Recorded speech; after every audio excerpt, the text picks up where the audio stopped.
우리에게 주시는 말씀. 자, 요한복음 4장 보도록 하시죠. 20절부터 24절, 로마서 12장 1절부터 2절 이렇게 보도록 하겠습니다. 예배에 관한 날이고 또 예배에 관한 설교를 하고 있는 중이라서 오늘 찬양을 우리 같이 한 곡 부른 후에 우리 말씀을 나누도록 합니다. 주를 위한 이곳에 예배하는 자들 중에 그가 찾는 이 없어 주님께서 슬퍼하시네. 오늘 설교 주제하고 맞는 찬양입니다.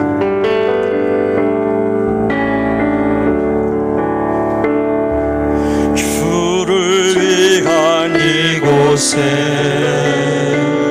예배하는 자들 중에 그가 찾는 이 없어 주님께서 슬퍼하시네.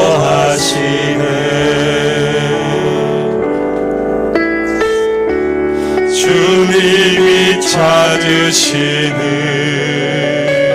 그 한 사람 그의 배자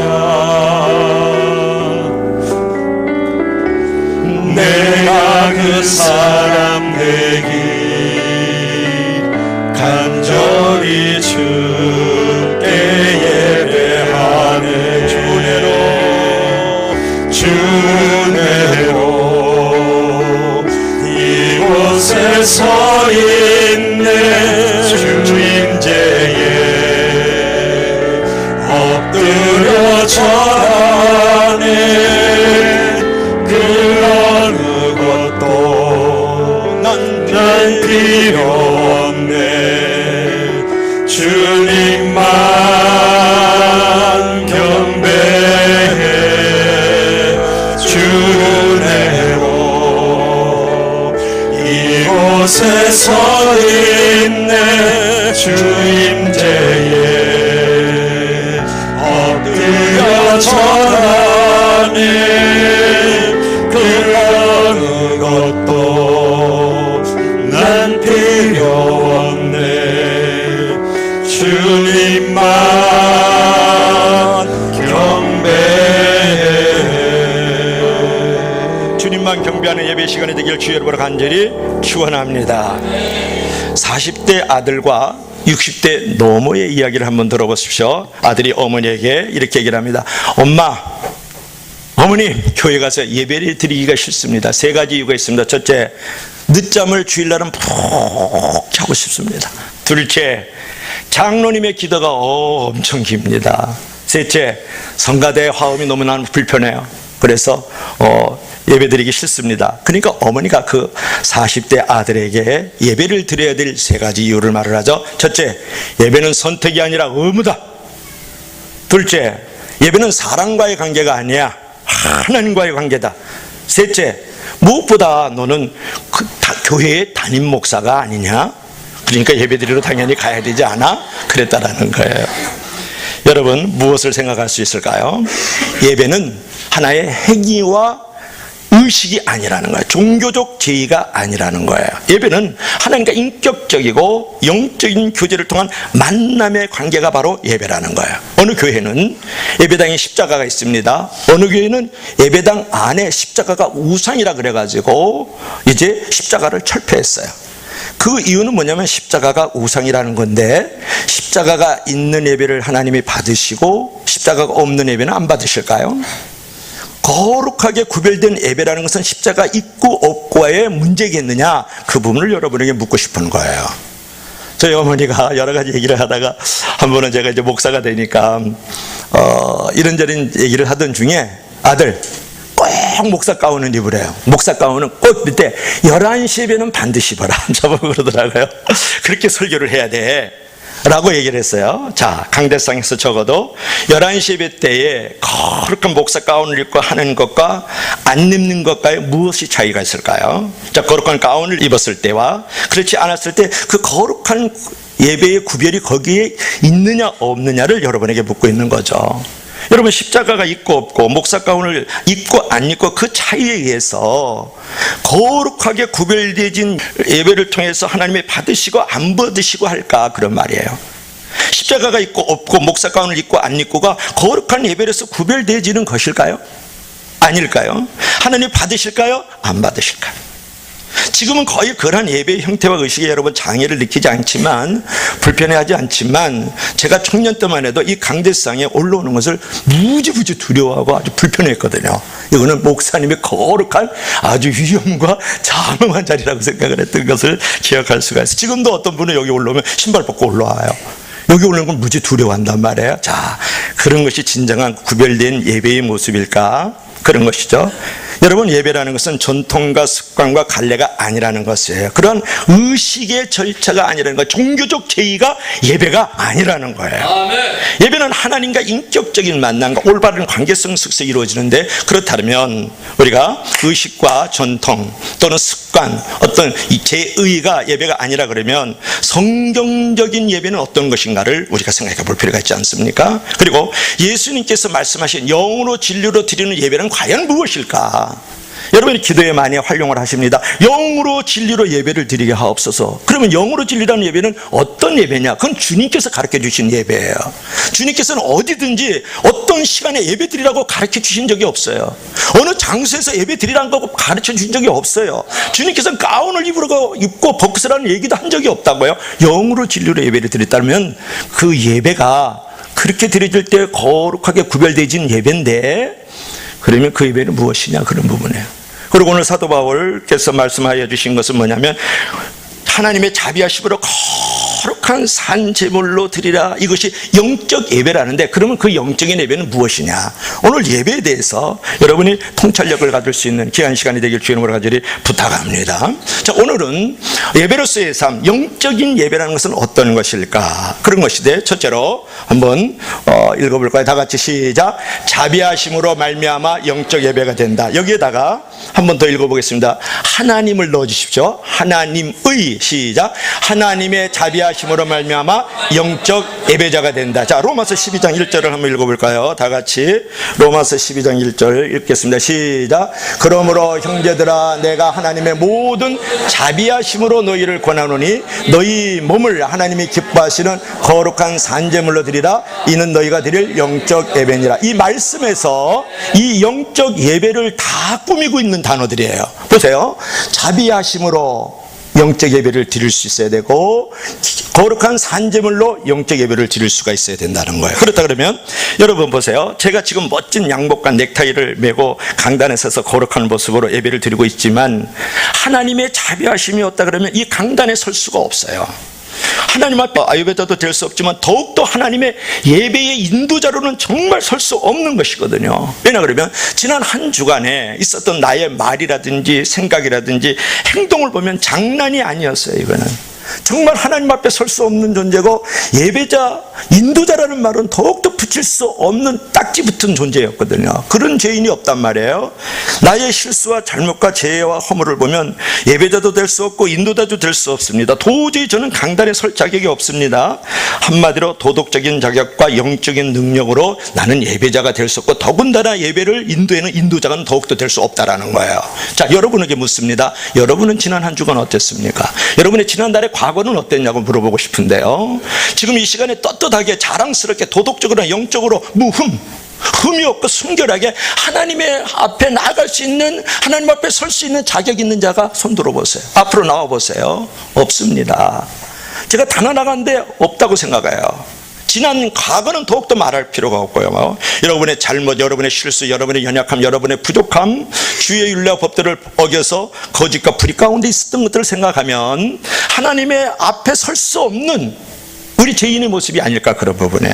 우리는 예배자로 우리가 하나님 앞에 부름을 받을 수 없는 존재들란 말이에요. 그러면 우리는 이 시간 예배를 드리러 나왔습니다. 그러면 우리는 이런 결론을 내릴 수 있어요. 우리는 허물과 죄가 많은 존재다. 저나 여러분들이나. 그래서 하나님의 자비하심으로 말미암지 않고는 하나님 앞에 설 수 없는 존재라고 결론을 낼 수 있는 거예요. 하나님의 그 은혜와 그 긍휼하심이 없으면 우리는 하나님 앞에서 예배자로 나아갈 수 없는 존재라는 그 고백과 신앙이 있을 때부터 진정한 예배자의 모습이 되는 것이란 말이에요. 성경은 어떻게 우리 인간을 말합니까? 모든 사람이 죄를 범하였음에 하나님의 영광에 이르지 못하더니, 로마서 3장 23절에 말씀했거든요. 모든 사람이 죄를 범하여서 하나님 영광에, 하나님의 천국에, 하나님의 구원에, 하나님의 예배의 자리에 이르지 못할 존재였단 말이에요. 여러분과 저는 다 동일한 자리예요. 또 하나 있습니다. 성경 보겠습니다. 시작. 죄의 삭은 사망이요 하나님의 은사는 그리스도 예수 우리 주 안에 있는 영생이라. 여러분, 죄의 삭은 사망이라고 로마서 6장 23절에 말씀하고 있거든요. 우리 모든 사람은 다 죄를 지어서 저주와 형벌 가운데 거해야 되고, 그 죄로 말미암아서 사망에 이를 수밖에 없고, 죄로 말미암아서 지옥에 던져질 수밖에 없는 존재라는 거예요. 그런데 저와 여러분은 하나님의 영광에 이룰 수 없고 사망에 이를 수밖에 없는 존재였지만, 하나님의 그 자비하심으로 하나님께로 나아갈 수 있다는 것을 알 때부터 진정한 예배자의 모습이 될 수 있다는 거예요. 우리 성경 구절 한번 볼까요? 다 같이 시작. 그는 우리의 죄를 위한 화목 제물이니 우리만 위할 뿐 아니요 온 세상의 죄를 위함이라. 그는 누구예요? 예수님은 죄를 위해서, 십자가 위해서 화목 제물이 되어 주셨어요. 그리고 온 세상의 죄를 걸머주시고 십자가에 달려 죽으셨습니다. 그러므로 말미암아 우리는 그로 말미암아서 하나님께로 나아갈 수 있는 존재가 되는 줄로 믿을 수 있기를 바랍니다. 이런 하나님의 자비하심이 아니면 우리가 설 수 없다라는 말은 뭐냐면, 나는 허물과 죄로 죽을 수밖에 없었지만 십자가에 의해서 나의 모든 죄를 지시고 화목제물이 되시고 속죄제물이 되어주심으로 내가 하나님 앞에 설 수 있는 존재가 됐다라는 거예요. 예배를 드릴 수 있는 자격을 갖게 된 줄로 믿을 수 있기를 바랍니다. 여기에 하나님의 자비하심이 있는 거예요. 하나님께서 하나밖에 없는 아주 귀한 아들을 내어주셨잖아요. 그리고 십자가에다가 생명을 내어주기까지 그를 버리셨다고요. 내어주셨다고요. 그게 하나님의 자비하심 아닙니까? 십자가에 달려 죽으시기까지 당신의 아들을 내어주셨어요. 여기에 하나님의 자비하심이 있는 거예요. 그것이 바로 하나님의 자비하심인데, 그 자비하심에 힘을 입어서 우리가 죄 가운데 거하였던 존재이지만, 허물로 덮여있는 존재이지만, 그 예수 그리스도를 통해서, 그 십자가를 통해서 우리가 그 제물을 통해서 하나님 앞에 나아갈 수 있는 존재가 바로 영적 예배자의 존재인 줄로 믿을 수 있기를 바랍니다. 그것이 바로 하나님의 자비하심인 거예요. 두 번째로 한번 읽어보겠습니다. 다 같이 시작. 거룩한 산제물로 드리는 것이 영적 예배다. 아멘. 자, 로마서 12장 1절 아까 읽었으니까 한번 보겠습니다. 너희 몸을 하나님이 기뻐하시는 거룩한 산제물로 드리라, 이렇게 말씀을 했죠. 여기서 몸이라는 것은 사실은 몸덩어리만 얘기하는 게 아니에요. 몸과 영혼을 다 가진 전인격적 존재로서 하나님이 기뻐하시는 거룩한 살아있는 제물로, 살아있는 예배로 드리라, 그렇게 이제 말씀을 하고 있거든요. 여러분, 제물이란 단어가 나오면 어디가 생각납니까? 신약이 생각납니까? 구약이 생각납니까? 구약이 생각나지 않습니까? 구약에서는 제사를 드릴 때 동물을 이제 제물로 올려드렸어요. 한번 볼까요? 한번 봅시다. 이게 지금 번제단이에요. 이게 번제라는 것은 무엇을 말하냐면, 제물을 태워가지고 그 제물을 태운 것을 하나님 아버지께 그 향기를 올려드리는 것을 번제라 그래요. 또 짐승들의 그 각을 따지 소든지 양이든지 이것을 다 껍질을 다 벗기고 내장을 다 긁어낸 다음에 이 각을 떠가지고 번제단을 올려가지고 이제 태워서 올려드리는 거란 말이에요. 자, 이것이 바로 이제 예수 그리스도께서 십자가의 번제단 위에서 이런 제물로서 우리를 위해서 바쳐졌다라고 신약에서는 성취가 된 것을 말씀했어요. 번제단만 한번 보여주시죠. 여러분, 구약에서는 제사를 드릴 때에 동물을 이제 제물로 드렸어요. 동물을 잡아 죽이는 희생이 있었다, 그런 부분이에요. 거기에 뭐가 있었어요? 피가 있고 땀이 있고 눈물이 있었지 않겠습니까? 제사장은 제물을 이제 갖고 이제 온 백성들의 이제 각을 뜰 수 있도록 가르쳐요. 그러면 그 백성은 가져온 제물을 배를 갈라요. 그리고 껍질을 벗겨요. 그 내장을 다 긁어내요. 그리고 각을 쳐요. 이제 각을 떠요.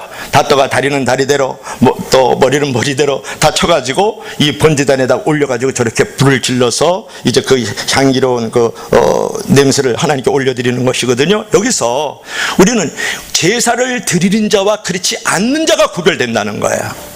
여러분 보세요. 성막 안에 이제 들어와가지고 이 번제단에다가 자기의 제물을 올려드려서 하나님께 영화로움의 예배를 드릴 때, 제사를 드릴 때, 그때에 그 백성이 가지고 있는 것은 뭐냐 그러면 내장을 긁어내야 돼요. 그럼 뭐가 튀겨요? 역한 냄새가 묻어나는 거예요. 그리고 피가 묻어나고 기름이 묻는 거예요. 껍질을 벗기잖아요. 그러면 껍질을 벗기면서 피가 묻어오고 또 역한 냄새가 나지 않겠습니까? 거기서 우리가 느끼는 것은 뭐냐면 그렇게 제사를 드리는 자와 그렇지 않는 자는 표가 난다는 거예요. 하나님 앞에 제물을 드리면서 올바로 제사, 신약의 성취로 말하면 예배를 드렸다 그러면 그 안에 피가 묻어야 되고 역한 냄새가 나고 땀이 나고 말이죠. 그냥 옷이 지저분해지는 거예요. 한마디로 말하면 뭐냐 그러면 헌신자로서 예배자의 모습이 보여진다는 거예요. 예배를 드린 자는. 그러나 성막 안에서 예배 이렇게 제물을 드리지 않았던 사람들은 옷이 깨끗한 거예요. 땀도 안 나요. 피도 안 묻고 냄새도 안 난단 말이에요. 오늘로 말하면 구경꾼이에요.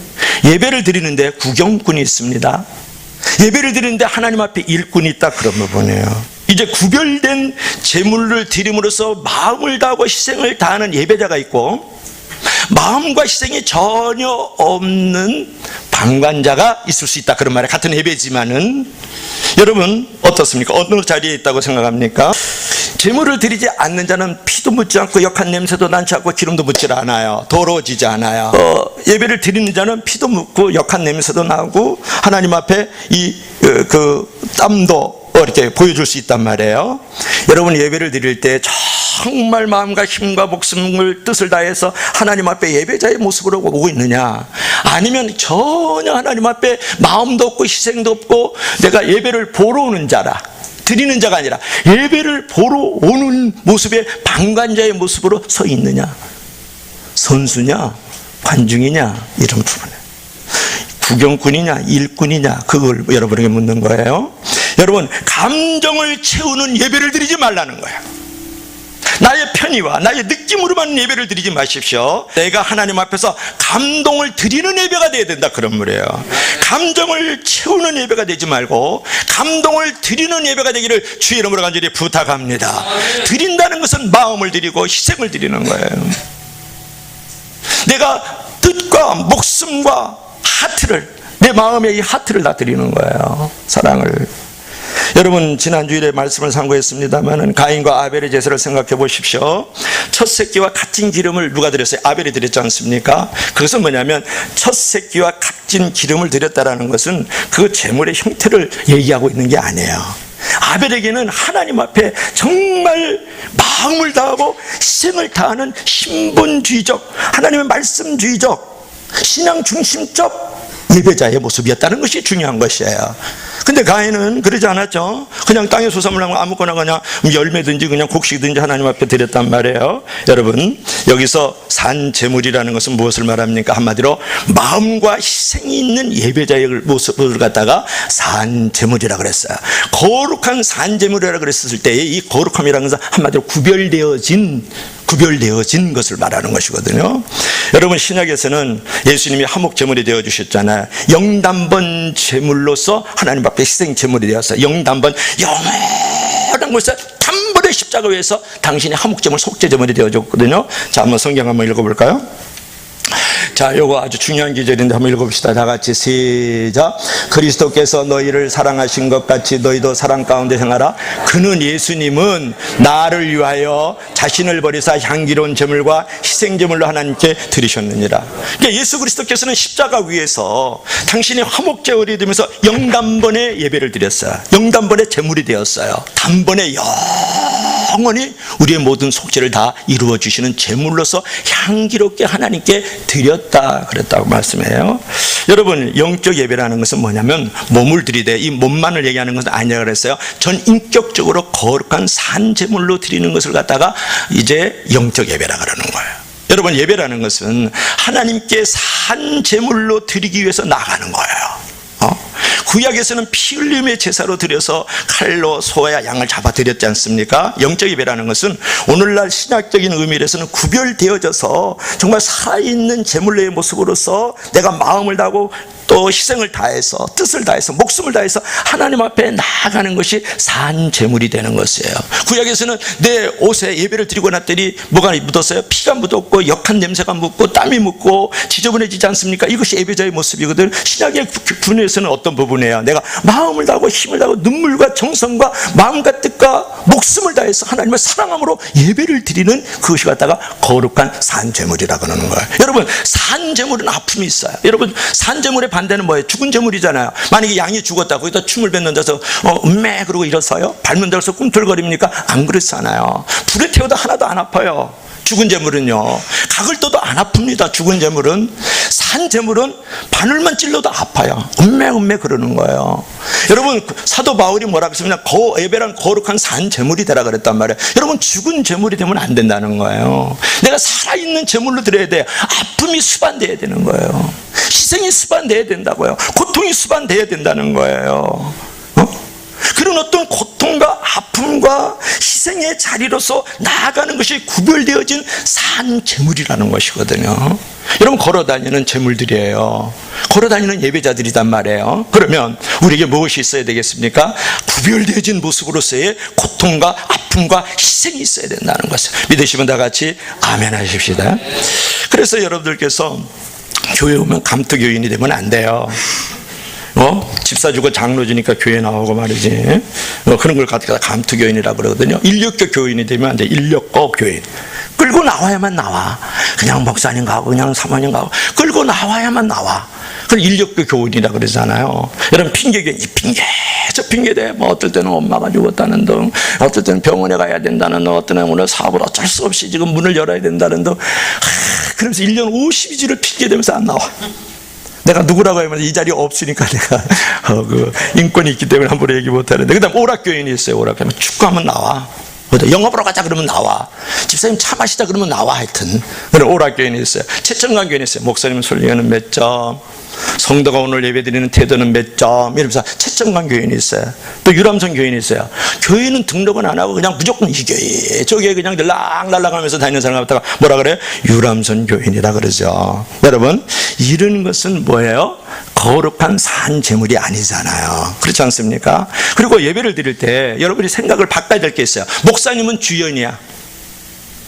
그리고 여러분은 조연이라고 생각한다. 엑스트라라고 생각한다. 그 자체가 사단적이고 마귀적인 거예요. 마귀적이고 종육적이고 세상적 가치의 예배론을 갖고 있는 거예요. 대통령은 주연이고 거기 참석한 사람은 다 이제 엑스트라다, 이렇게 보는 것이거든요. 그 생각 자체가 비본질적인 것이고 반성경적인 거예요. 여러분, 저는 어떻습니까? 예배자로서 말씀을 일주일 내내 시간들을 구별해가지고 또 내 마음을 또 구별해가지고 말씀을 잘 준비를 해요. 그런 부분에서 저는 주연이에요. 집에 가서도 요즘은 습관이 생겼어요. 토요일날 여기서 집중하고 있다가 이게 더 집중하면 이게 터질 것 같아요. 한번 제가 고난을 당하고 나서 아픔을 겪으면서 안 돼요. 그래서 집에 가서 다시 샤워를 하고 잠들기 전까지 말씀을 붙들고 있어요.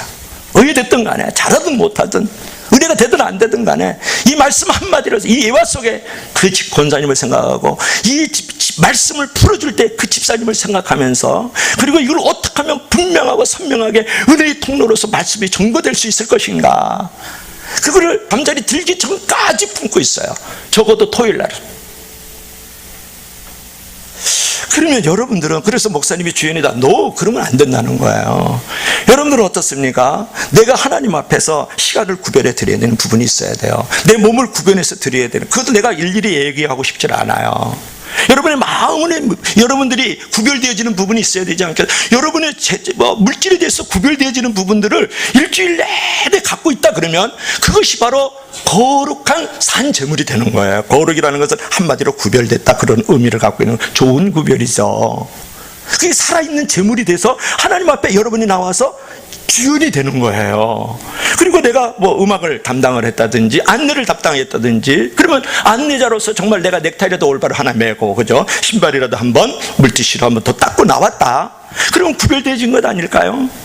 그것은 살아있는 제물로서 하나님 앞에 예배를 보러 오는 게 아니라 예배를 드리는 게 아니겠느냐, 그런 부분이에요. 그런 의미에서 여러분과 저는 하나님 앞에서 다 주연으로서 예배자의 모습으로 서야 될 줄로 믿을 수 있기를 주의 이름으로 간절히 부탁합니다. 여러분, 음악가 갑상수 씨는 성가대 지휘를 50년을 했어요. 50년. 22살부터 72세까지 지휘를 하신 분이다. 이든지는 억지로 안 되는 게 아니잖아요. 그렇죠? 그렇게 거룩하게 구별된 산 제물로서의 모습이 설 수 있었단 말이에요. 연세대 담당했던 송자 총장은 박사가 되고 장로가 되고 총장이 되었는데도 불구하고 성가대 말석에 앉아가지고 봉사하고 있다고요.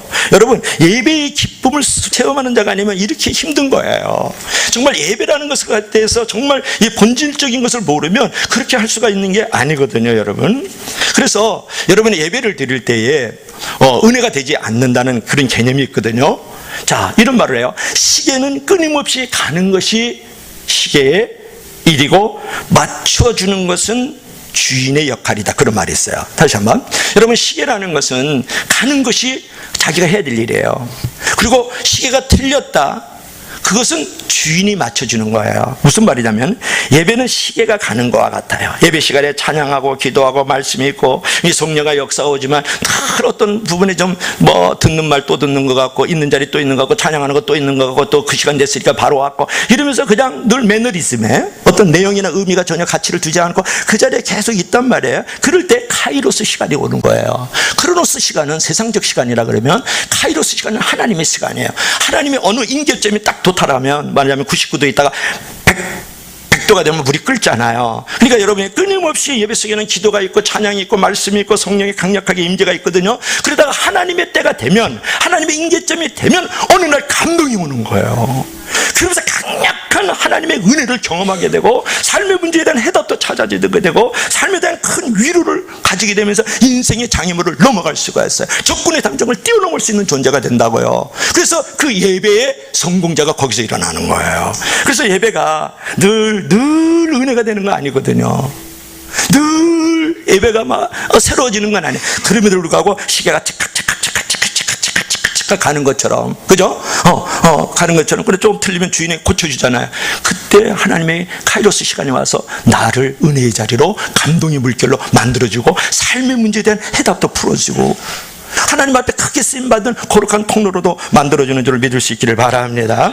여러분, 학생들이요, 학교 갈 때 공부 너무 신나, 선생님 보고 싶어, 내 친구들하고 잘 놀 거야, 신바람 벌써 밥도 안 먹고 막 학교 가는 친구들이 어디 있어요? 짜증나고 힘들고 막 그래요. 그러다가 공부가 돼가지고 중학교에서 고등학교에서 대학교 가잖아요. 그러면서 내가 업그레이드 되는 거예요. 여러분, 내가 직장 가는데 직장 가고 싶다, 난 직장이 나의 생명이고 나의 사명이다 생각하면서 직장 가야지 할렐루야. 그래서 여보 밥 필요 없어, 빨리 직장 가고 싶어, 그러면서 달려가는 셀러리맨이 어디 있어요? 오늘 가면 상사한테 또 찐빠 맞고 갑질당하고 책상 없어질 거 있어질 거, 월급도 안 되고 진급도 안 되고 그냥 나를 가지고 그냥 도구로 이용하고 말이지. 박창진 사무장 백플라이 회항하는 거 사건 있잖아요. 그렇게 갑질당하는 거예요. 땅콩 회항 유명하잖아요. 그런데도 그 직장을 가고 또 가고 그래서 가정이 되고 생명이 살아날 수 있는 거예요. 그렇지 않습니까? 그래서 여러분, 예배라는 것은 내가 거룩하게 산 제물로 드려졌을 때 나에게 다가오는 은혜는 뭐냐 그러면 나침반과 닭과 같아요. 여러분 보세요. 예배 가운데는 뭐가 있습니까? 하나님의 강력한 임재도 있을 뿐만 아니라 거기에 기도도 있고 말씀도 있고 찬양도 있고, 그 다음에 성령의 역사들이 일어나지 않습니까? 그럴 때 여러분, 인생을 우리가 항해를 한다고 바다를 생각하고 있어요. 그럼 목적지까지 가려고 그러면 뭐가 있어야 되면 두 가지가 딱 있어야 돼요. 나침반과 닷이 있어야 돼요. 거친 노도 강풍이 불어옵니다. 그래도 닷을 내리고 있으면 절대로 흔들릴 수는 있지만 뒤에 엎어지지는 않아요. 여러분, 예배자로서 거룩한 산제물로 하나님 앞에 나아갈 때에 그것이 뭐냐면 나의 인생이 흔들릴 수는 있어도 내가 엎어지지 않는 인생은 될 수 있다, 그런 말이에요. 여러분, 바다를 항해할 때 망망대해입니다. 동서남북을 바라보면 다 바다 물결밖에 없어요. 그러다가 칠흑 같은 어둠도 찾아오고 짙은 안개도 오거든요. 그러면 목적지를 향해서 어떻게 갈 수 있어요? 나침반이 있어야 돼요. 나침반이 있어야 내가 샌프란시스코를 가든지 아니면 인천항에 들어오든지 할 수 있지 않습니까? 그죠? 하노이도 갈 수 있고, 그렇지 않습니까? 그런데 그때에 갈 수 있는 그 칠흑 같은 어둠 밤, 망망대해에서의 그 캄캄한 그런 안개에 휩싸였을 때도 갈 수 있는 건 나침반이 있어서 그런 거예요. 여러분, 내가 하나님 앞에 구별되어진 살아있는 예배자로서 나아가게 되면 그 상황 속에서 나에게 이루어지는 것이 있어요. 하나님께서만 높임을 받으시는 게 아니에요. 나의 소원의 항구로 하나님이 만들어가는 게 있단 말이에요. 캄캄한 인생길에서 내가 빛 가운데로 나올 수 있어요.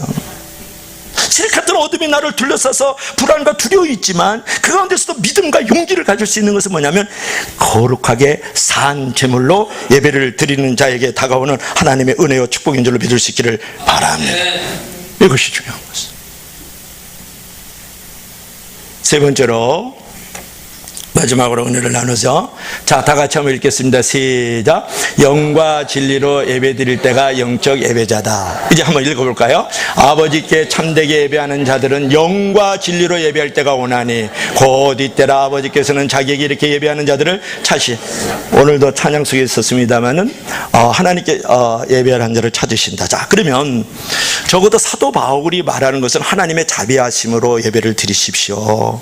그 다음에 거룩한 산 제물로서의 예배자로 드리십시오. 그것이 영적 예배입니다. 그랬습니다. 그러면 우리에게 가장 중요한 것은 복음이에요. 그 복음 중에서도 복음은 예수님이세요. 그럼 예수님께서 우리에게 어떤 예배로 우리를 초청하셨느냐가 중요해요. 어떤 예배를 찾으시느냐가 중요한 거거든요. 주를 위한 이곳에 예배하는 자들 중에 그가 찾는 이 없어 주님께서 슬퍼하시는 예배가 되면 되겠습니까? 주님이 찾으시는 그 한 사람의 예배자가 되어야 된다고요. 목사가 찾으시는, 집사님이 찾으시는, 부장님이 찾으시는 예배자가 되어야 되겠어요? 주님이 찾으시는 예배자가 되어야 된다, 그런 말이에요. 너무나 그 한 사람의 예배자, 내가 그 사람 되길 간절히 주께 예배하네. 이 찬양 너무너무 좋아요. 가슴에 실이 들어 이번에 들어오더라고요. 주님께서 원하시는 이 예배는 무엇이냐? 그것은 뭐냐면 영과 진리로 예배라는 거예요. 그렇다 그러면 여러분 생각해보세요. 오늘 이제 요한복음 4장 너무나도 유명한 장이거든요. 사마리아 여인과 예수님과의 만난, 그런 우물가에서 일들이 벌어지잖아요. 그 여인에게 왔는데 이제 거두절미하고 이제 사마리아 여인이 결국은 이제 자기 정체를 다 빤히 알고 있는 예수님께 이렇게 물어요. 오늘 20절 한번 봅시다. 예수님, 내가 이 산에서 우리 조상들하고 예배를 드리고 있는데 당신들은 예배할 곳이 예루살렘에 있다고 그렇디다. 20절에 이렇게 물어봐요. 이렇게 물어본다고. 그러니까 이 산이라는 것은 뭐냐, 그리신 산을 말하는 거거든요. 그런데 예수께서 말씀하세요. 여자여, 내 말을 믿으라 그랬어요. 여자여, 내 말을 믿으라 그랬어요. 여기서 중요한 단어가 있어요. 믿으라 그러면서 뭐라 그랬냐 그러면 이 산에서도 말고 예루살렘에서도 말고 너희 아버지께 예배할 때가 있다, 그렇게 말씀을 하셨어요. 여자여, 믿어. 이 그리심 산도 아니고 예루살렘도 아니고 하나님 아버지께 예배 드리는 자를 찾는다는 거예요. 그럼 어떻게 예배 드리는 자? 영으로 진리로, in spirit, in truth. 그러니까 주의 성령으로, 주의 진리로 예배 드리는 자를 찾는다는 거예요. 그래서 아버지께 나아가는 자를 찾는다는 거예요. 그러니까 장소와 시간이 중요하지 않다라는 거예요. 아멘. 너희들이 정말 하나님이 찾으시는 예배는 하나님을 아버지라 부르면서 영으로 진리로 예배를 드려야 된다. 그러니까 이 말씀은 뭐냐면 장소가 중요한 것이 아니라는 말씀이에요. 그처럼 언제 어디서나 예배하는 마음을 가지고 교회뿐만 아니라 직장이나 가정의 삶의 현장에서도 예배하는 마음으로 사는 것이 중요해요. 여러분, 교회만 예배 장소가 아니라는 거예요. 가정과 직장과 원미산에서도 아니면 대부도 바닷가에서도 예배 초소가 돼야 되고, 때로는 길거리에서도 예배 초소가 돼야 됩니다. 그처럼 모든 삶의 현장이 예배 초소가 되어지는 것이 중요하지 다른 건 중요한 게 아니다. 또 예배 시간도 마찬가지입니다. 여러분, 삶으로 예배를 드리는 문제라는 것은 장소의 의미만을 말하는 것은 아니에요. 시간의 의미도 말하거든요. 예배 장소로서 어떤 특정한 장소만 중요한 것이 아니듯이 예배 시간에서 어떤 특별한 시간만이 중요한 것은 아니에요. 11시, 9시, 새벽 이런 시간들이 중요한 게 아니라는 거예요. 계속해서 얘기하고 싶은 것은 더 나누겠지만 영으로 진리로 예배 드리는 것이 중요하다는 거예요. 하나님을 아버지를 아빠라고 나오는 것은 성경에 3번 나옵니다. 마가복음 한번, 갈라디아서 한번, 로마서에 나오거든요. 나눔을 갖겠습니다. 여러분, 주일 1시간에 예배하고 세상의 마음대로 사는 것은 참된 예배자가 아니잖아요. 그런 모습을 보면서 하나님이 이렇게 말씀하실 것이야. 아무개야, 너는 왜 주일날 그렇게 예배 드리는 그 교회 안에서만 그렇게 목에 힘주냐? 왜 이렇게 거룩하니? 이렇게 말을 한단 말이에요.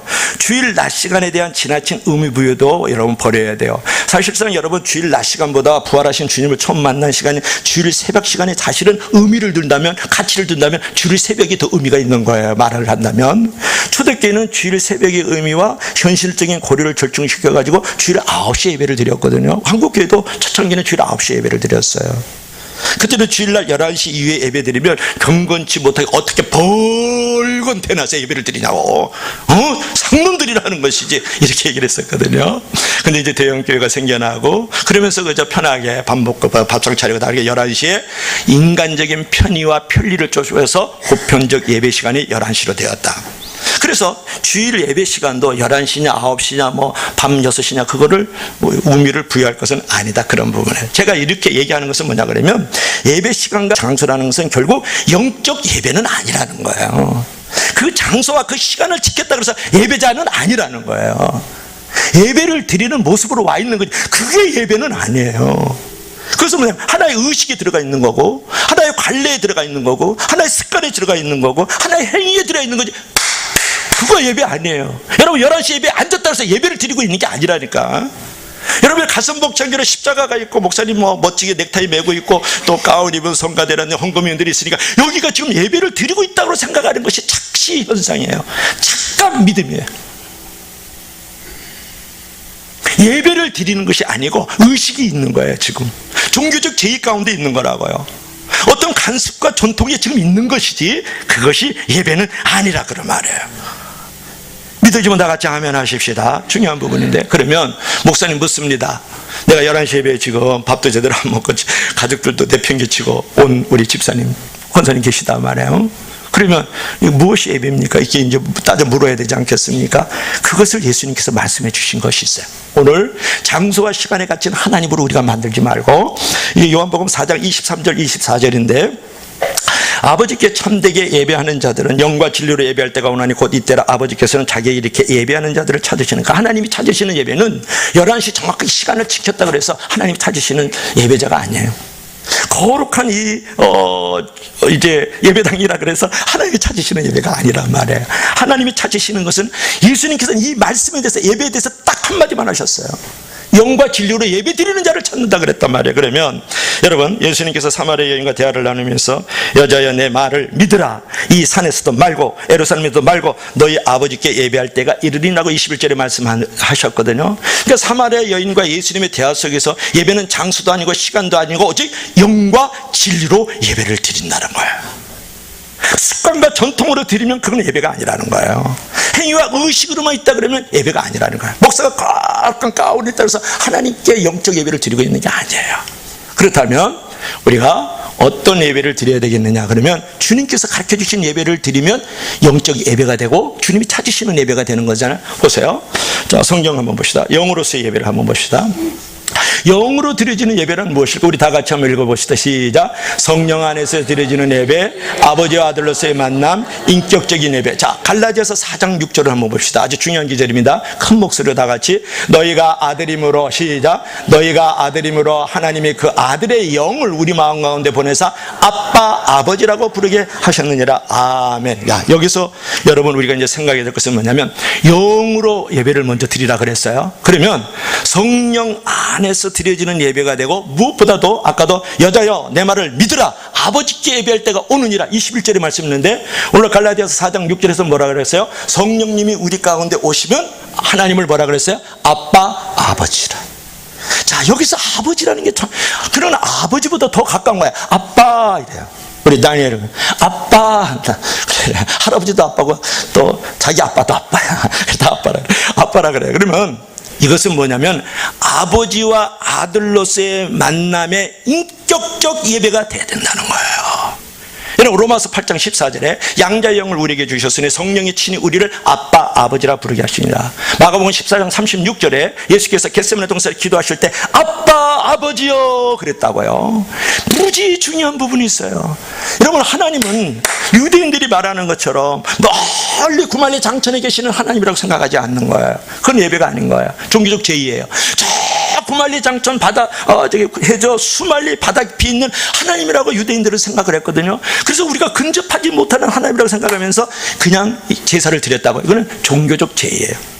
이거는 행위고 이거는 하나의 전통에 불과한 거예요. 그러니까 종교적 간행으로서 하나님을 불렀단 말이에요. 그런데 이제는 친밀한 아버지와 아들의 인격적 관계로서 하나님 아버지를 만나는 예배가 영적 예배인 줄로 믿을 수 있기를 바랍니다. 그럴 때 하나님이 받으신다는 거예요. 여러분, 예배에 속으면 안 됩니다. 내가 11시 예배에 왔다, 십자가에 있는 거룩한 곳에 빨간 카페트가 깔렸다, 성가대가 있고 이제 헌금위원회에서 가운을 입었으니까 내가 예배를 드려. 천만의 말씀, 여러분, 여기서 알지 못하는 예배를 드리는 사람이 있고 아는 예배를 드린다고 오늘 성경에 예수께서 말씀하셨잖아요. 알지 못하고 예배 드리고 있다. 이게 종교인처럼 종교의식, 종교제의에 빠져 있는 거예요. 그러나 정말 하나님을 성령께서 나에게 찾아오셔서 하나님을 아버지라고 부르는 인격적 만남의 교제에 그런 어떤 관계가 형성되어 있지 않다 그러면 여러분, 아무리 예배를 10시간 드리고 있어도 진정한 영적 예배가 아니고 하나님이 찾으시는 예배가 아니라는 것을 알아야 돼요.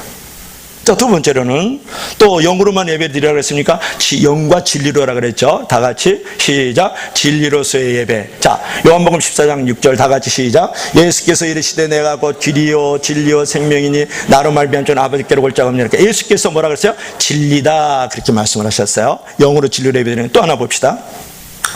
요한복음 1장 14절 아주 중요한 기절인데 시작. 말씀이 육신이 되어 우리 가운데 거하시며 우리가 그의 영광을 보니 아버지의 독생자의 영광이요 은혜와 진리가 충만하더라. 말씀이 육신이 됐다라는 것은 하나님이 육신으로 오셨다라는 거예요. 누가요? 그러면 예수님이죠. 예수님은 또 뭐라 그랬어요? 은혜와 진리가 충만하더라. 진리라 그랬지 않습니까? 자, 여기서 우리가 진리로 드려지는 예배는 무엇일까? 그것이 중요한데, 예수님 안에서 예수님 위에서 드려지는 예배, 말씀 안에서 말씀 위에서 드려지는 예배, 그래서 하나님과 나와의 바른 관계성 속에서 드려지는 이 만남, 이 관계적인 예배가 영적인 예배라는 거예요. 그러니까 여러분들께서 이것에 또 의식 있는 사람, 바른 관계라 그러니까 또 어떤 행위라든가 율법을 생각하면 안 돼요. 예수 그리스도께서 십자가의 죽으심과 부활의 사건을 통해서 하나님께로 내가 나아갈 수 있고 하나님이 나에게 올 수 있는 그런 관계가 회복된 것을 말해요. 그걸 바른 관계라 그래요. 무슨 말씀인지 알겠습니까? 그래서 예수 그리스도와 그분의 말씀 안에서 올바른 관계가 회복되어져 있는 예배가 뭐라고요?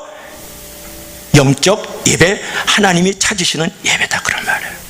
여러분, 우리가 드리는 이 예배가 그리스도 안에서 그리스도를 통하여 드려지는 예배가 되어야 될 줄로 믿습니다. 우리가 드리는 예배가 말씀 안에서 말씀을 통하여 드려지는 예배가 되기를 주의 이름으로 간절히 부탁합니다. 여러분, 장소나 시간에 갇힌 하나님으로 만들지 말라, 그런 말이에요. 그래서 여러분들께서 정말 성령 안에서 하나님을 아버지라 부르는 인격적 만남의 예배가 되어야 된다는 거예요. 헌금이나 하고 줄주석이나 하고 책찍이나 하고 속으로 안에서 떡이나 띄고 돌아가면 그건 예배가, 진리로서의 예배, 예수 그리스도와 그분의 말씀 안에서 바른 관계를 회복하고 내가 그 관계를 맺어가지고 나아가는 것이 바로 영적인 예배다, 그런 부분에 여러분, 이 시간과 장소를 떠나는 것에 하나님이 없다라는 것은 하나님의 영과 진리라는 것을 잘못 이해하는 구가 있거든요. 여러분, 정해진 장소와 시간 이상이라는 것이 중요해요. 하나님은 우리의 편리한 시간과 장소에 머무는 하나님이 아니십니다. 우리가 편리하는 것이 아니라 하나님께 마음과 뜻과 목숨을 다해서 희생을 드리는 예배를 하나님께서 기뻐하신다. 나의 편의가 아니라 하나님께 이렇게 구별되어지는 예배의 자리로 나아가는 것이 진정 하나님이 찾으시는 예배고 영적인 예배다, 그런 부분에 여러분, 하나님은 인격적이고 관계적인 예배를 원하시는 줄로 믿을 수 있기를 바랍니다.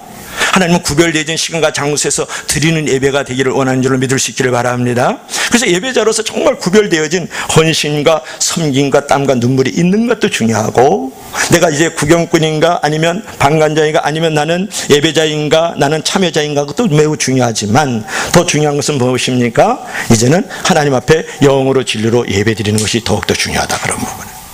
그래서 혹자가 이런 말을 했어요. 한국에서 성경적으로 예배 드리는 교회는 없다 그래요. 근데 그 말이 여러분 이해가 잘 안 되죠. 어떻게 그럴 수 있느냐고. 근데 그 말이 맞는 말이에요. 여러분, 성경에 어디에 땡 지금부터 묵담으로 예배 드리겠습니다, 그리고 축도로 마치겠습니다, 성경 기절이 어디에 나와요? 없어요.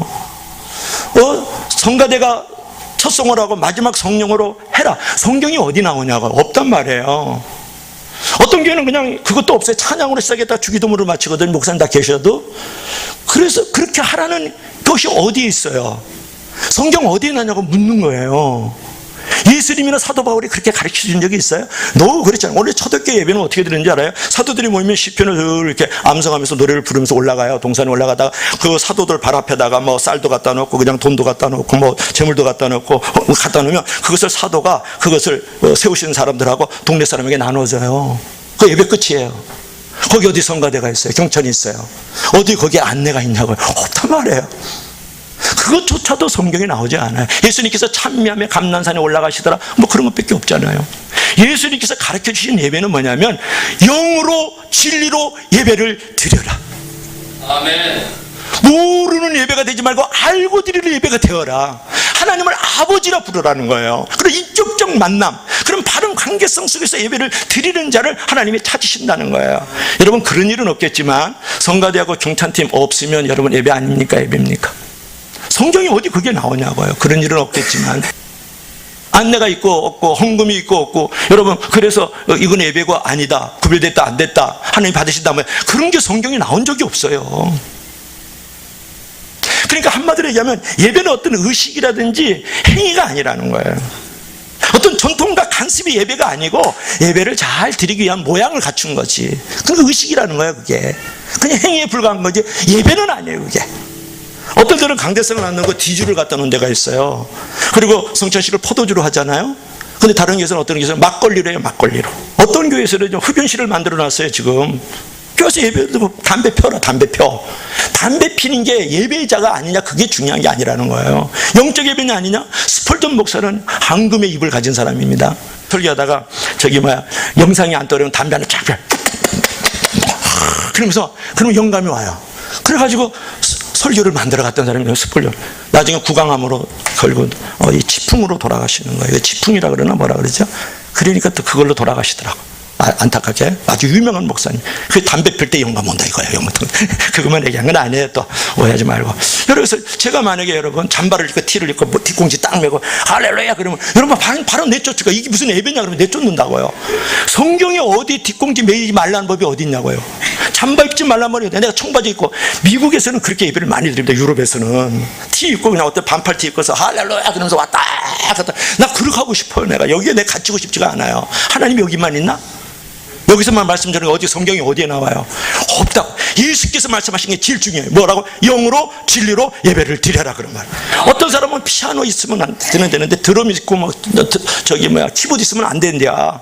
피아노만 있어. 피아노도 오른쪽에 있어야 되는데 목사님 오른쪽에, 왼쪽에 있으면 안 되는데 그 방정 맞는다고. 또 왼쪽은 그 성경이 잘 왼쪽은 쳐주지 않잖아요. 오른쪽에 그물 던지라 그러니까 오른편에 권능이 있고 오른쪽에 축복이 있다. 이러네. 그런 인간들은 다 어떻게 해야 돼 그래? 성경이 어떻게 피아노만 갖다 놓으라는 게 어딨냐고, 키보드만 갖다 놓으라고, 여기에 드럼만 갖다 놓으라는 게 어딨냐고. 그냥 하나님을 박수치고 춤추면서 즐거이 모든 악기를 동원해서 하나님을 찬양하라 그랬잖아요. 믿으시면 다 같이 하면. 제가 계속 얘기하는 것은 뭐냐면 여러분들이 너무 습관과 전통에 매여 있다는 거예요.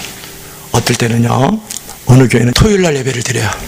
그리고 주일날은 다른 교회 가서 예배 드리고, 한 달에 한 번은 다른 교회 가서 예배 드리기. 진짜 그런 교회 한번 되고 싶은데 우리 교회는 그랬다가는 나 혼자 예배 드리기는 그 정도는 안 되는데, 한 달에 한 번은 다른 교회에서 예배 드리게, 토요일날 예배를 드려요. 어떻게 생각하면요, 좀 조심스러운 얘기입니다. 주일날만 예배라고 생각하는 고쳐도 여러분 꼭 없어져야 돼요.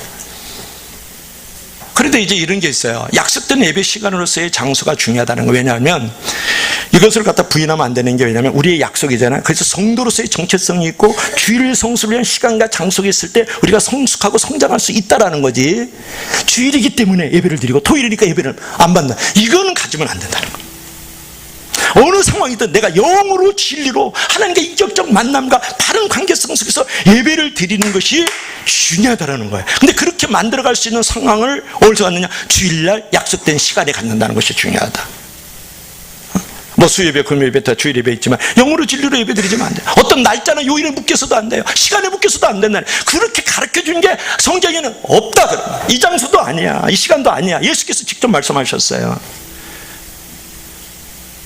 그래서 예배로서의 예배가 아니라 예배 이상의 목적이 있기 때문에 약속된 시간과 장소는 우리에게 중요하지만 시간과 장소를 지켰기 때문에 예배는 아니다. 어떤 사람은 예배를 드리는가 안 드리는가 뒤에서 지켜보고 있어요. 그런 사람은 예배 드린 거야, 안 드린 거야? 늦게 오더라도 생명을 걸고 와서 그저 30분짜리라도 영어로 진료로 예배 드리는 사람이 예배 드린 거 아니에요? 난 일찍 왔어. 그래서 책임하고 있어. 그 사람은 예배를 드린 거 아니에요? 일찍 와도 무슨 소용이 있어요? 영어로 진료 예배 드린 거 아니지 않습니까? 자, 여기서 결론을 맺어야 되겠습니다. 여러분, 예배라는 것은 장소와 시간의 문제가 아니라는 거예요. 예배라는 것은 어떤 의식과 행위가 아니라는 거예요. 예배라는 것은 습관과 전통이 아니라는 거예요. 예배라는 것은 무엇입니까?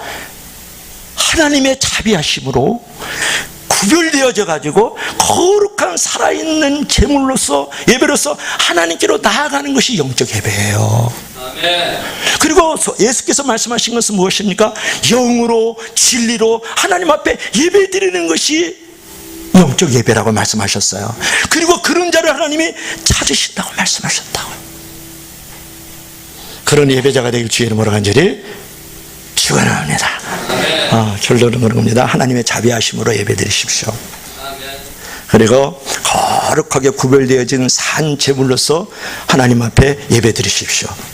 그리고 마지막 우리 주님께서 가르쳐 주신 것은 무엇이었습니까? 여러분, 영으로 진리로 온전히 하나님이 기뻐하시고 선하시고 온전한 예배를 찾으시는 그 예배자의 모습으로 영과 진리의 예배가 되기를 주의 이름으로 간절히 축원합니다. 축원합니다. 축원합니다.